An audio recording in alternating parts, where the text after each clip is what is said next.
नमस्कार मित्रांनो, मी प्रशांत काठोळे।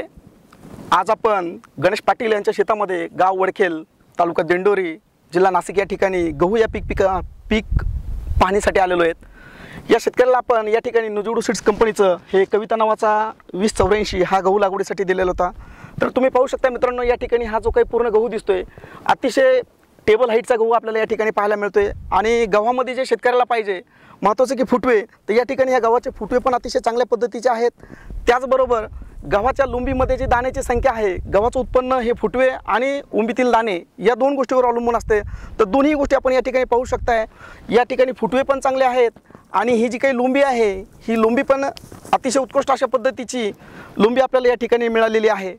तर निश्चितच हे गहू पाहिल्यावर असं वाटतंय की तेवढ्याच पाण्यामध्ये बाकी जे काही गहू आहेत त्याच पाण्यामध्ये आणि त्याच दिवसामध्ये जर आपण आपल्या शेतामध्ये उत्पादन वाढवायचं असेल तर निश्चित आपल्या शेतामध्ये कविता NWS 2084 या वाणाची लागवड करायला पाहिजे आणि लागवड करून आपलं उत्पादन वाढवायला पाहिजे। ही महाराष्ट्रातल्या तमाम शेतकऱ्याला मी प्रशांत काठोळे याच्या वतीनं आणि नुजोडू सीड्स कंपनीच्या वतीनं आपल्याला विनंती करतो। नमस्कार।